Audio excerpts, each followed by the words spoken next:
जो हमारे सिर्फ रहनुमा नहीं बल्कि हमारे लिए एक रूहानी मिसाल भी हैं। उन्होंने खुदा की रहनुमाई से इस यूथ गैदरिंग को ऑर्गेनाइज किया ताकि हम सब यीशु में बढ़ें और उसके नाम को जलाल दें।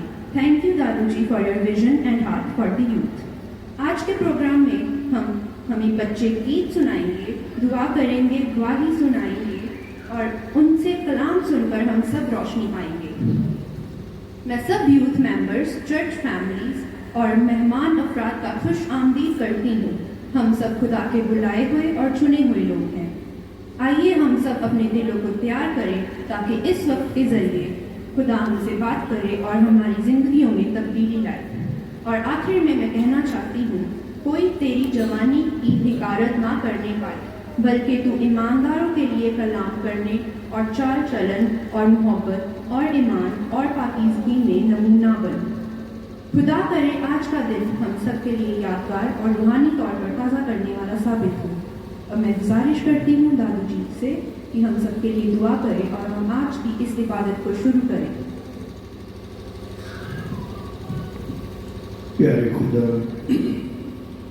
बच्चों की जो भी खुदावन जो संडे स्कूल के टीचर के द्वारा इन्होंने बेटियां के खादमां के द्वारा जो बच्चों के खुदावन पैदा किया गया उसमें असीं सारे सुनांगे और बरकत पावांगे और बच्चों ने भी डबल बरकत मिलेगी और इन्होंने विच होर खुदा का प्यार, खुदा की मुहब्बत जिहड़ी इन्हां बच्चों की जिंदगी विच वधदी जाए। प्रभु यीशु दे नाम। एक बार सबका फिर से खुश आमदीद। चलिए मिलकर खुदा की इज्जत बढ़ाएं। सबसे पहले मैं संडे स्कूल धारीवाल की टीचर सिस्टर पूजा का गुजारिश करती हूँ सिस्टर पूजा से कि वो अपने स्टूडेंट्स को आगे लेकर आएं और उनको लीड करें।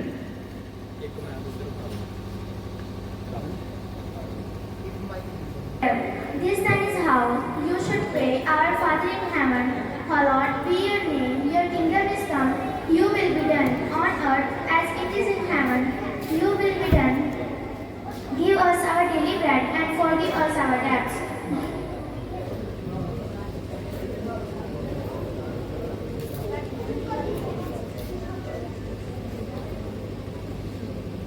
Praise the Lord, everyone. I am Mercy from Dhariwal Sunday School.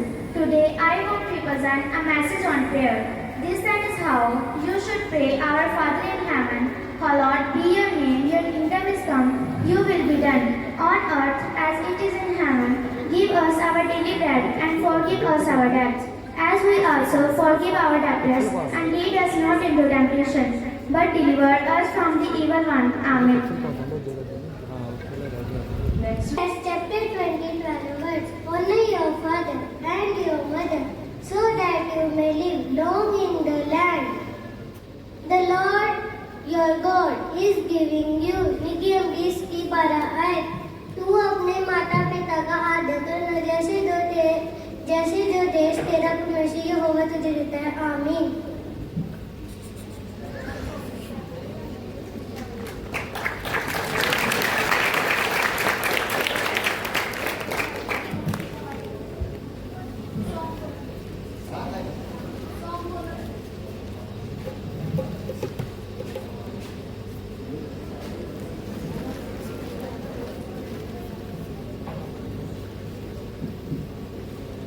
मेरा दुख खुदा से है, मेरी जात गिरफ्तारी, मैं वारिस जन्नत का, मेरा काबिल आसमानी आसमानी है, आसमानी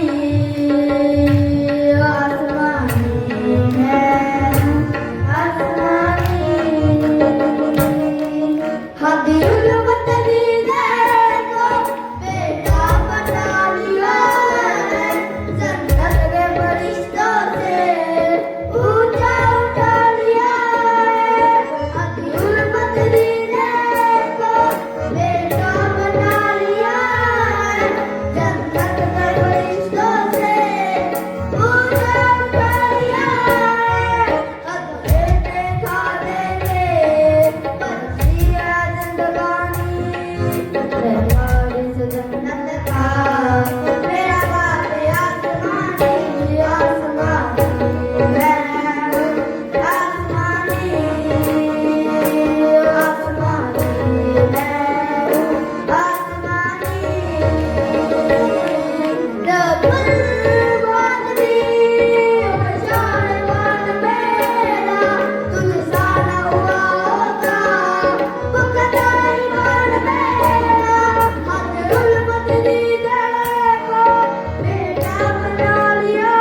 करना चाहिए?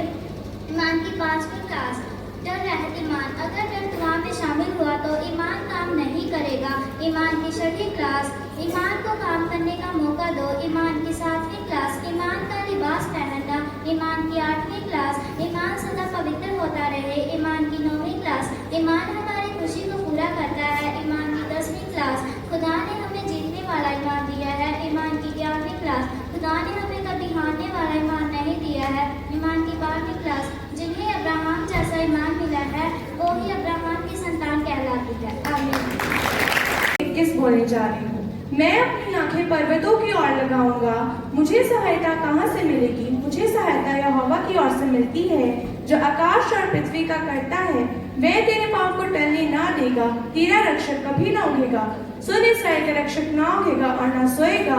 यहोवा तेरा रक्षक है, यहोवा तेरी टहनी और तेरी आड़ है। ना तो दिन को धूप से और ना रात को चांदी से तेरी कुछ हानि होगी। यहोवा सारी विपत्ति से तेरी रक्षा करेगा, वह तेरे प्राण की रक्षा करेगा। यहोवा तेरी आने जाने में तेरी रक्षा अब से लेकर सदा तक करता रहेगा। आमीन। मांगने का नाम नहीं, वो एक महसूस करने का लम्हा है। दुआ दिल से मांगो, जुबान से नहीं। मांगने से पहले जो मिला है उसका शुक्रिया अदा करो। सिर्फ मुश्किल के वक्त में नहीं, खुशी के पल में भी दुआ करो। सिर्फ अपने लिए नहीं, दूसरों के लिए भी दुआ करो। आमीन। संगीतकार तू, तुझा परमेश्वर की जगह काम करने वाले तू, तीजा ताकत देने वाले तू, चौथा बचाने वाले तू, पांचवा ईमानदारों का तू, छठवां पैगाम देने वाले तू, सातवां अगवाही देने वाले तू, आठवां परमेश्वर की हजूरी में रहने वाले तू, नौवां परमेश्वर की तख्त को एक जगह से लेकर दूसरी जगह ले जाने वाले तू, 10वां स्वर्ग में ईमानदार दूतों की तरह दिखाई देने वाले। शुक्रगुजारी के बारे में बताऊंगा। शुक्रगुजारी क्या है? हम दुआ तो करते हैं लेकिन शुक्रगुजारी नहीं करते। दुआ करनी आसान है परंतु शुक्रगुजारी करनी मुश्किल है, क्योंकि शुक्रगुजारी कहती है हर हाल में खुदा का शुक्र करो। दुख में भी खुदा का शुक्र करो, सुख में भी खुदा का शुक्र करो, परेशानियों में भी खुदा का शुक्र करो, बीमारियों में भी खुदा का शुक्र करो। मौत को देख कर डरना नहीं, मौत को आती देख कर भी शुक्रगुजारी करो। आमीन। सभी को आज मैं आपको यीशु के बारे में सुनाने जा रहा हूँ। यीशु मेरा रक्षक है, यीशु मेरा परमेश्वर, यीशु मेरा राजा, यीशु मेरे प्रभु, यीशु मेरा उद्धार करता है, यीशु मेरे आश्रय है, यीशु मेरी ताकत है, यीशु मेरे सब कुछ। आमीन। प्रेज़ द लॉर्ड और सलाम। मेरा आज का विषय है खुदा और वक्त दोनों की अहमियत। जितना ज़रूरी खुदा है उतना ही ज़रूरी वक्त है, क्योंकि खुदा भी वक्त में मिलता है। जिंदगी का असली राज ये है कि हम समझें कि घड़ी की टिक-टिक का नाम नहीं बल्कि खुदा का दिया हुआ एक तोहफा है।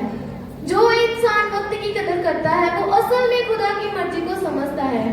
हर लम्हा जो बीत रहा है वह हमें खुदा के करीब ले जा रहा है या फिर दूर। कभी सोचो कि खुदा ने हर चीज के लिए वक्त रखा है, खुदा दुआ का भी, ज़बात का भी, मुस्कुराहट का भी, एहसानों का भी।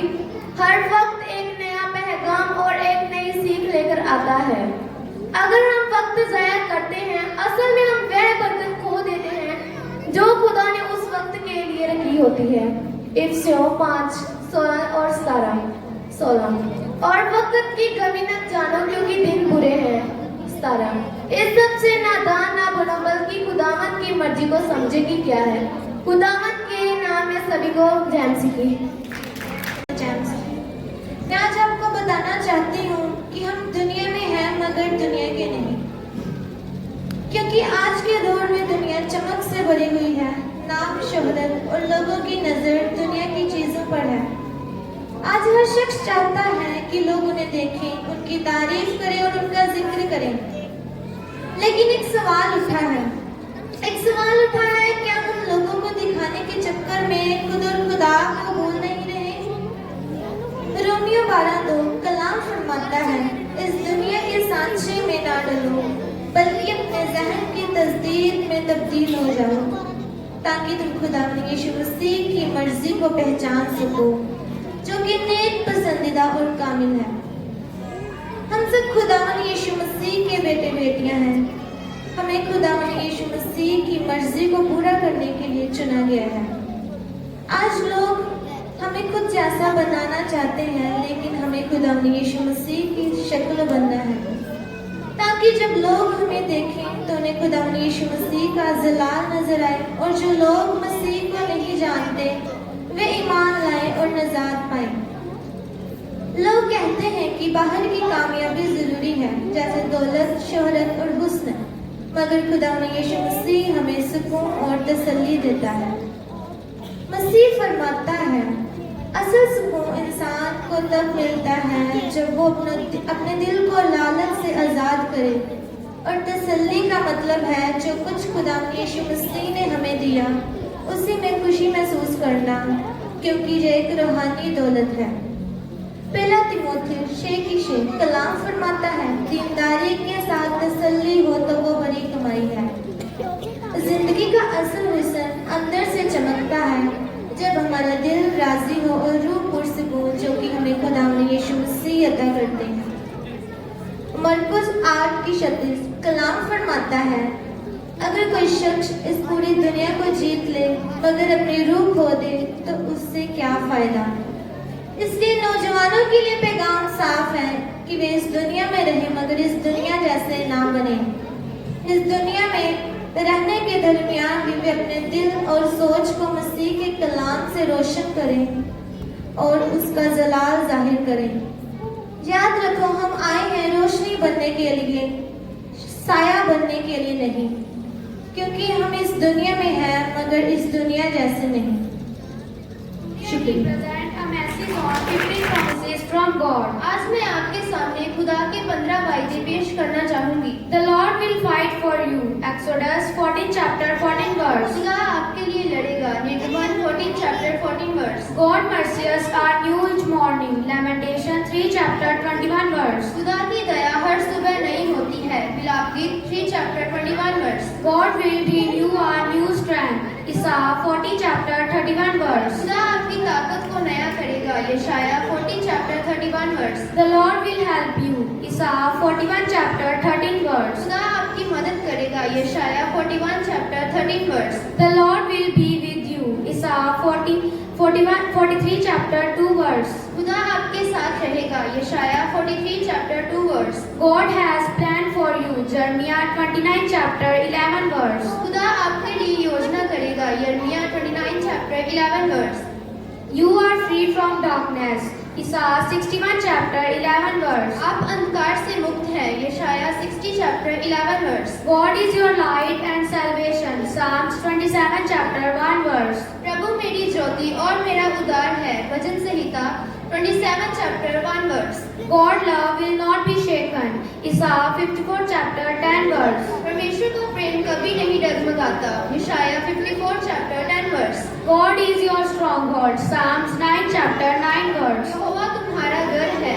भजन संहिता 9 chapter 9 verse. God will give you a new heart. Ezekiel 36 chapter 26 verse. परमेश्वर तुम्हें एक नया दिल देगा। हिजकिय्याह 36 chapter 26 verse. You have received grace and peace. Philemon 1 chapter 3 verse. आपको अनुग्रह और शांति प्राप्त हुई है। Philemon 1 chapter 3 verse. The Lord hears you. Psalms 34 chapter 17 verse. प्रभु आपकी सुनता है। भजन संहिता 34 chapter 17 verse. God joy is your strength. Nehemiah 8 chapter 10 verse. परमेश्वर का आनंद तुम्हारी शक्ति है। Nehemiah 8 chapter 10 verse. God love endures forever. Psalms 100 chapter 5 verse. परमेश्वर का प्रेम सदा बना रहता है। भजन संहिता 100 chapter 5 verse. आमीन।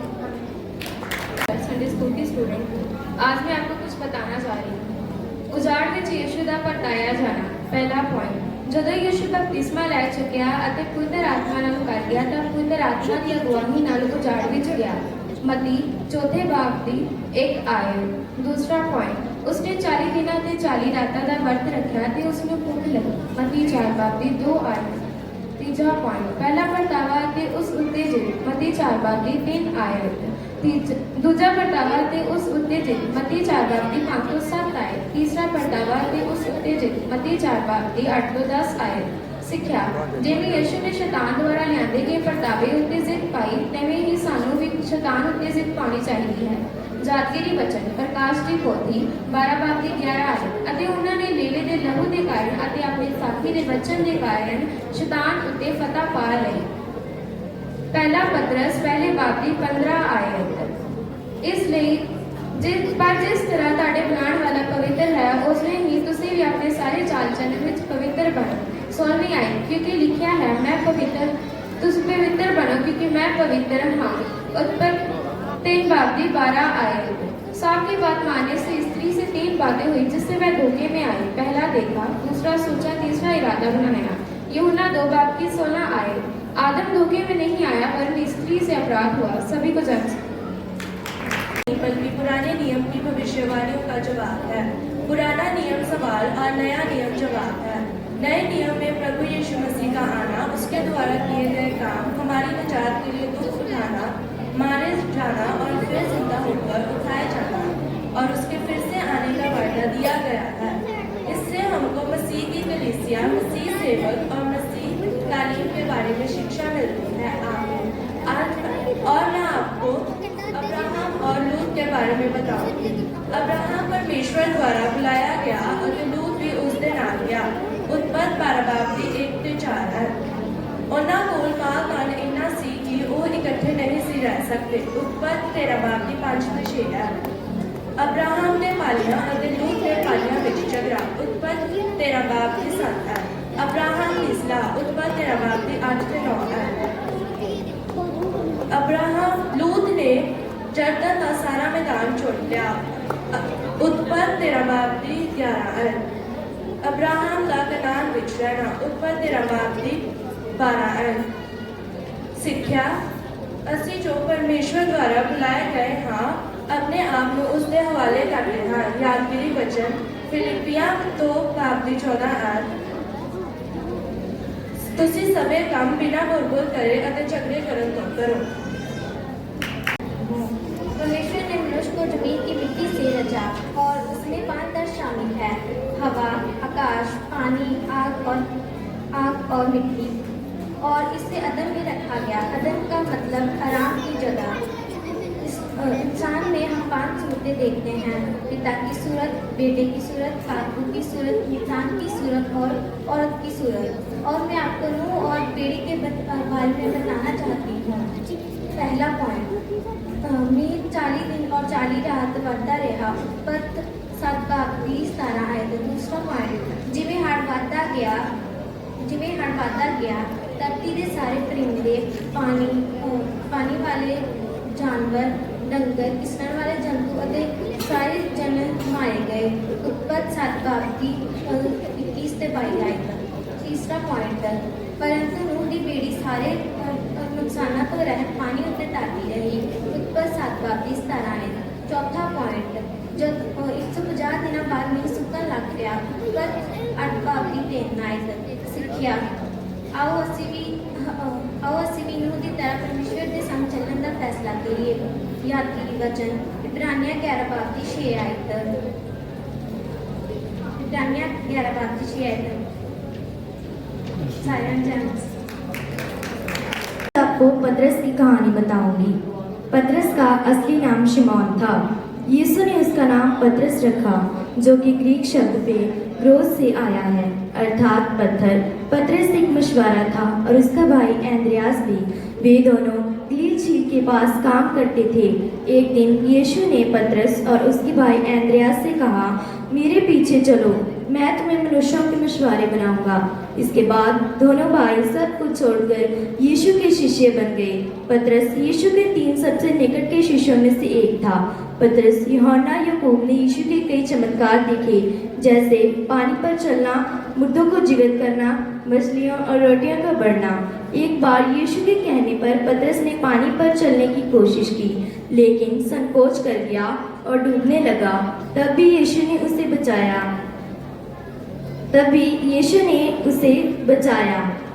जब यीशु गिरफ्तार हुए तो यीशु ने पतरस ने 3 बार इनकार किया कि मैं यीशु को नहीं जानता, जैसा कि यीशु ने उसे पहले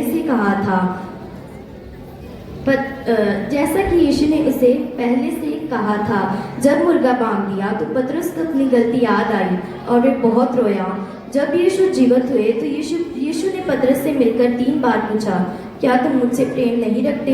पतरस ने 3 बार हाँ कहा। यीशु ने कहा, मेरे बेटों को चारा देना।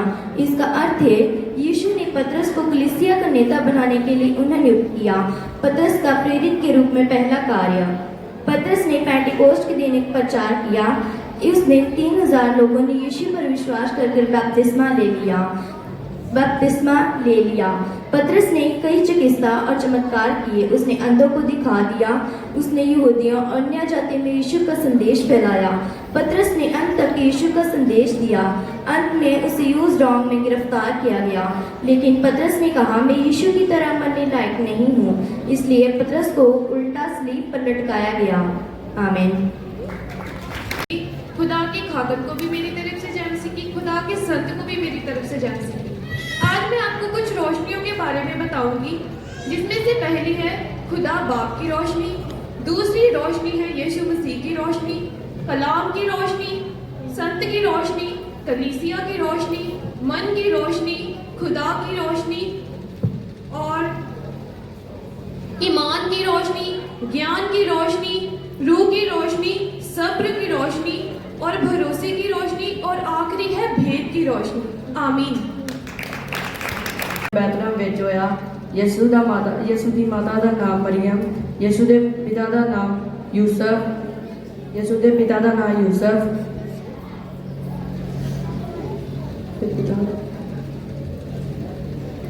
ਯਿਸੂ ਦੇ ਸੇਵਾ ਕਰਨ ਤੋਂ ਪਹਿਲਾਂ ਯਿਸੂ ਦੀ ਉਮਰ 30 ਸਾਲ ਸੀ। ਯਿਸੂ ਦੇ ਸੇਵਾ ਕਰਨ ਤੋਂ ਪਹਿਲਾਂ ਯਿਸੂ ਦਾ ਕੰਮ ਤਰਖਾਣ ਸੀ। जेसी के कितने बेटे थे? 7। डेविड को किंग किसने बनाया था? सैमुअल नबी। डेविड से पहले कौन राजा था? साउल राजा। डेविड की सिस्टर का नाम क्या है?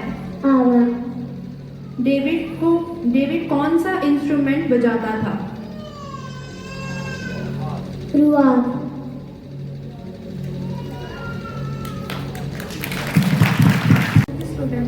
आज मैं आपको कलाम बताने जा रही हूँ।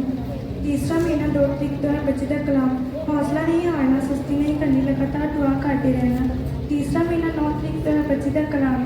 ਅਸੀਂ ਉਹਦੇ ਕਲਾਮ ਦੇ ਪਾਖਰੂ ਨਾਲ ਪਵਿੱਤਰ ਹੁੰਦੇ ਜਾਣਾ। ਜਿਹੜਾ ਪਵਿੱਤਰ ਹੁੰਦਾ ਜਾਵੇਗਾ ਉਹ ਮਸੀਹ ਦੀ ਖੁਸ਼ਬੂ ਫੈਲਾਵੇਗਾ ਅਤੇ ਉਸ ਦੇ ਵਿੱਚ ਮਸੀਹ ਦੀ ਸੂਰਤ ਚਮਕੇਗੀ। ਤੀਸਰਾ ਮਹੀਨਾ 16 ਤਰੀਕ ਦਾ ਬੱਚੇ ਦਾ ਕਲਾਮ। ਮੈਂ ਖੁਦਾ ਦੇ ਗੁਣਾਂ ਨੂੰ ਪ੍ਰਗਟ ਕਰਨਾ, ਮੈਂ ਖੁਦਾ ਦੀਆਂ ਖੂਬੀਆਂ ਨੂੰ ਪ੍ਰਗਟ ਕਰਨਾ। ਤੀਸਰਾ ਮਹੀਨਾ 23 ਤਰੀਕ ਦਾ ਬੱਚੇ ਦਾ ਕਲਾਮ। ਅਬਰਾਮ ਦੇ ਨਾਂ ਦਾ ਪਿਤਾ, ਅਬਰਾਹਮ ਦੇ ਨਾਂ ਦਾ ਕੌਮਾਂ ਦਾ ਪਿਤਾ। ਪਹਿਲਾ ਖੁਦਾ ਦੀ ਹਜ਼ੂਰੀ ਉੱਤੇ ਚੱਲਣਾ, ਦੂਸਰਾ ਖੁਦਾ ਦੇ ਹੁਕਮ ਉੱਤੇ ਚੱਲਣਾ, ਤੀਸਰਾ ਖੁਦਾ ਦੇ ਨਾਲ ਨਾਲ ਚੱਲਣਾ। तीसरा महीना 30 तरीक का बच्चे का कलाम सुनते नाल पवित्र होंदे जाना। चौथा महीना 6 तरीक का बच्चे का कलाम। जिन्हें कलाम सुने वो पवित्र होंदे जाने की पवित्रताई तो बिना कोई भी खुदा नहीं मिल सकता। चौथा महीना 20 तरीक का बच्चे का कलाम। आज मैं खुदा की आवाज़ में सुनना वा। चौथा महीना 27 तरीक का बच्चे का कलाम। यीशु ने आख्या जगत, यीशु ने आख्या रो, यीशु ने आख्या राह ते सच्चाई जीवन मैं हाँ।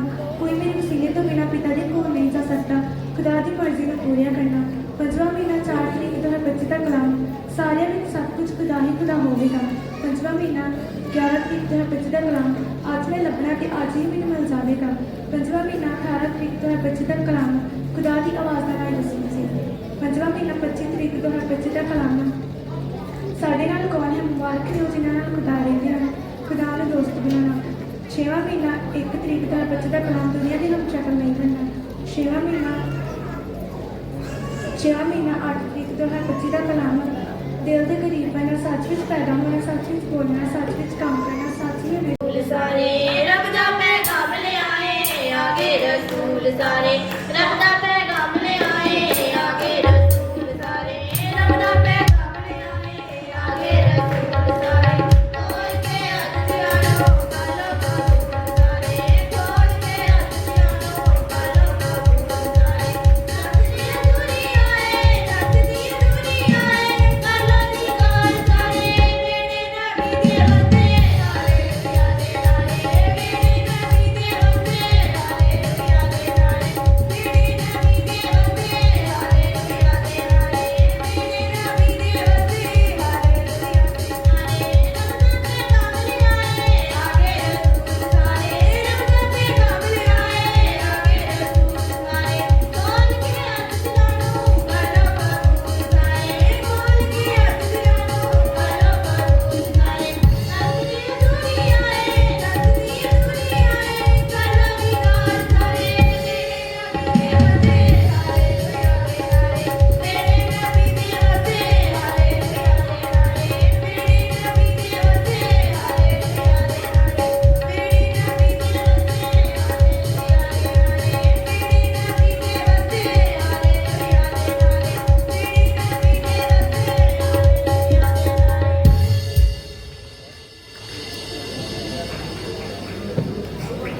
उसकी कहानी बाइबल के पुराने नियम में लिखी सी।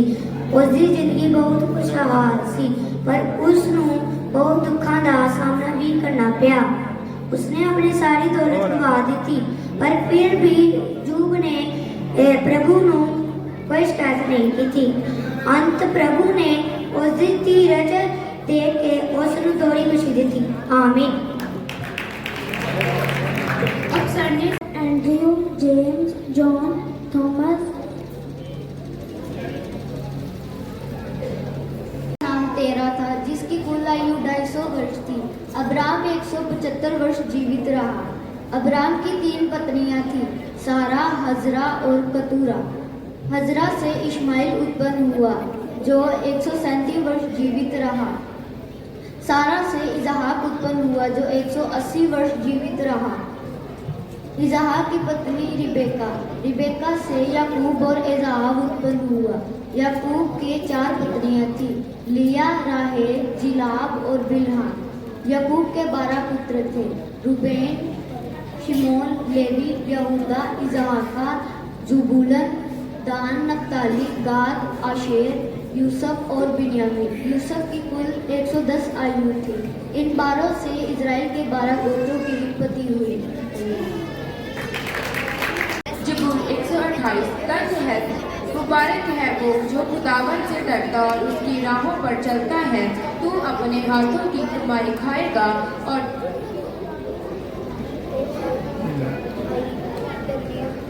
तू अपने हाथों की कमाई का तू मुबारक और अस्तमंद होगा। तेरी बीवी तेरे घर के अंदर मेदाबार ताक की मानित होगी।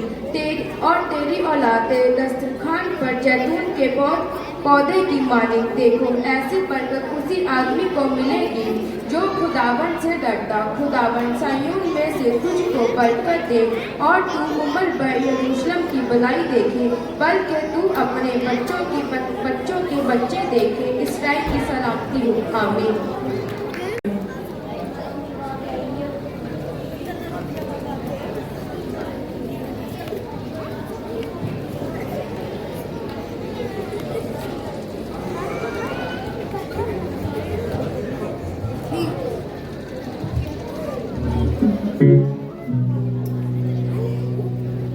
खुदा तरसो सुनो ए बयान, खुदा तरसो सुनो ए बयान। मेरी ओर तेरा बने जो कीते एहसान, मेरी ओर तेरा बने जो कीते एहसान। खुदा तरसो सुनो ए बयान, खुदा तरसो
जिसका नाम है परमेश्वर से प्यार।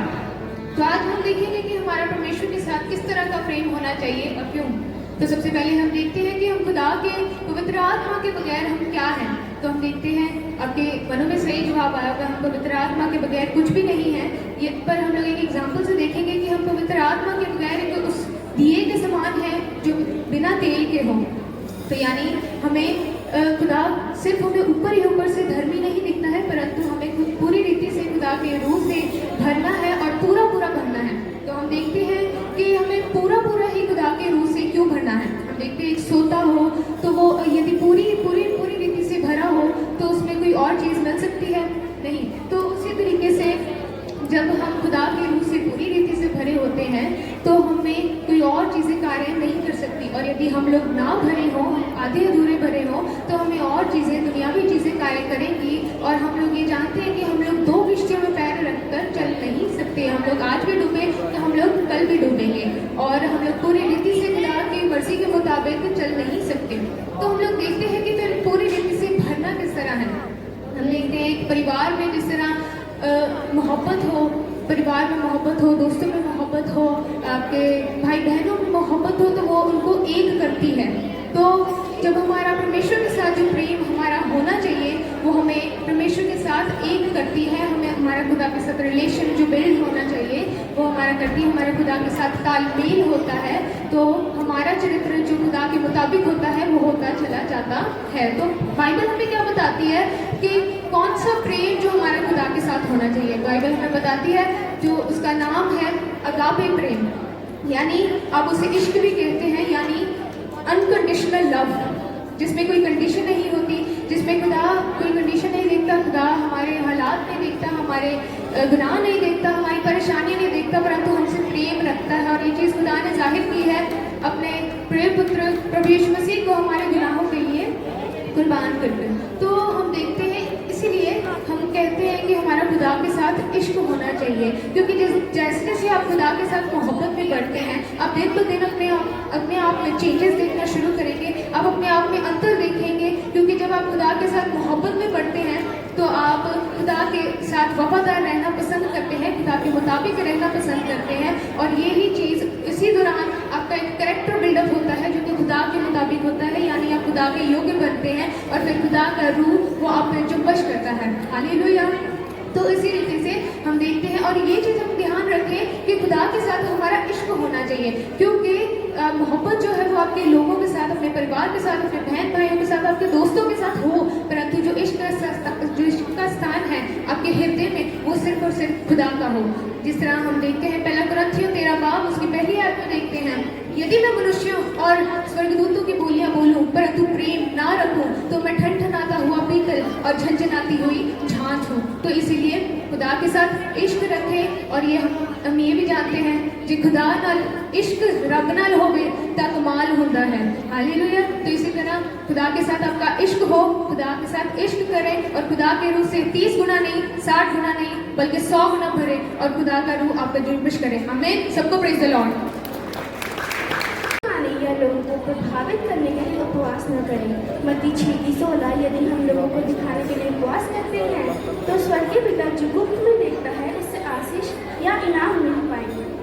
योएल 2:12 और 13 खुदा यह मानता है, अभी भी सुनो, अपने उपवास कर कर अपने पूरे मन से मिलकर मेरे पास आओ। बाइबल में खुदा के दास दासियों ने उपवास रखकर प्रार्थना करी, परमेश्वर ने बड़े बड़े अद्भुत कार्य उनके जीवन और उनके देश में किए। याद रखिए, उपवास हमेशा एक बड़ी आशीष लेकर आता है। बड़ी बड़ी आत्मिक जागृति भी हमेशा उपवास से ही आती है। अब मैं आपके सामने बाइबल हमें जो बताती है उपवास की क्या विशेषता है बताने जा रही हूँ। पहला, उपवास से विजय होता है। राजा यहोशापात ने जब उपवास के साथ प्रार्थना की तो परमेश्वर ने उसकी सेना को 3 शत्रु राजा से विजय किया। दूसरा, उपवास से नम्रता और दीनता प्राप्त होती है। राजा अहाब ने जब उपवास के साथ प्रार्थना की तो वह नम्र और दीन हो गए और परमेश्वर ने उस पर आने वाली सब समस्या को दूर कर दिया। तीसरा, उपवास से देश में आने वाली विपरीत टल जाती है। नीनवे देश जो हानि करने पर ठाना था, जब उस देश में क्या छोटे क्या बड़े सभी लोगों ने मिलकर उपवास के साथ प्रार्थना की तो परमेश्वर ने उस देश को नाश नहीं किया बल्कि उस पर विपत्ति को टाल दिया। चौथा, परमेश्वर की सेवकाई के लिए चुने जाना। पहली शताब्दी के कलीसियों के लोगों ने जब उपवास रखकर प्रार्थना करी तो परमेश्वर की कलीसिया ने उसके पर अपनी ईमान रखा। पांचवा, उपवास समस्या का समाधान निकाल सकता है। जब हम उपवास रखकर उपवास समस्या का समाधान निकाल सकता है।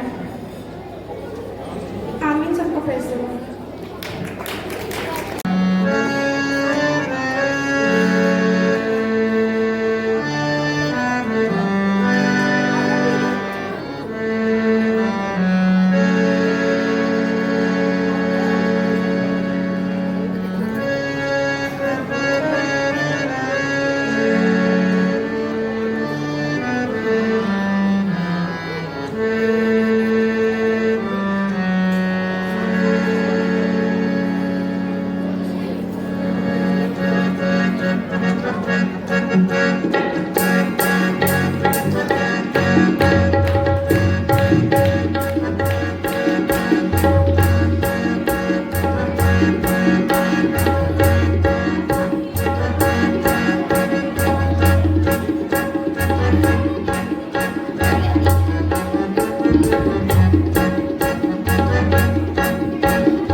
यीशु मसीह के नाम। तो मेरे लिए भी दुआ करनी है। आमीन। सुंदर लग रहे हैं ये बच्चे, कितना सुंदर है ये आशियाना, कितने सुंदर लग रहे हैं ये बच्चे, कितना सुंदर है ये आशियाना। सभी खुदा में एक होने के लिए आए हैं, सभी खुदा में एक होने के लिए आए हैं, क्योंकि ये है होसना का घराना, क्योंकि ये है होसना का घराना।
ਪੁਰਾਣੇ ਨਿਯਮ ਵਿੱਚ 29, ਨਵੇਂ ਨਿਯਮ ਵਿੱਚ 27। ਬਾਈਬਲ ਵਿੱਚ ਕੁੱਲ ਆਇਤਾਂ 31,102 ਆਇਤਾਂ। ਬਾਈਬਲ ਵਿੱਚ ਕੁੱਲ 1,199 ਵਾਕ ਹਨ।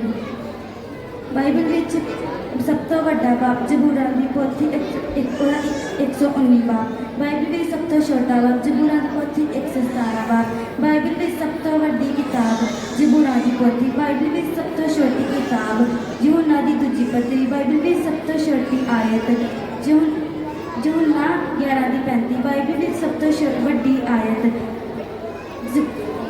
ਅਸਤਰ 8:9। ਬਾਈਬਲ ਵਿੱਚ ਸਭ ਤੋਂ ਪਹਿਲਾ ਆਦਮੀ ਆਦਮ। ਬਾਈਬਲ ਵਿੱਚ ਸਭ ਤੋਂ ਪਹਿਲੀ ਔਰਤ ਹਵਾ।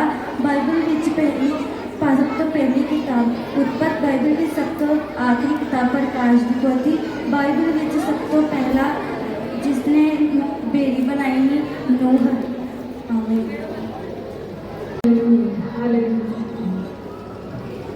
ਸਾਰੀ ਸੰਗਤ ਨੂੰ ਸਾਡੀ ਪੂਰੀ ਟੀਮ ਵੱਲੋਂ ਜਨਮ ਸ਼ੁਭੀ ਸੰਤਾਂ ਨੂੰ ਜਨਮ ਸ਼ੁਭੀ।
सरे गरे गा मानी पानी सा रे पगरे सा तेरी आँख से दूर का सब दुनिया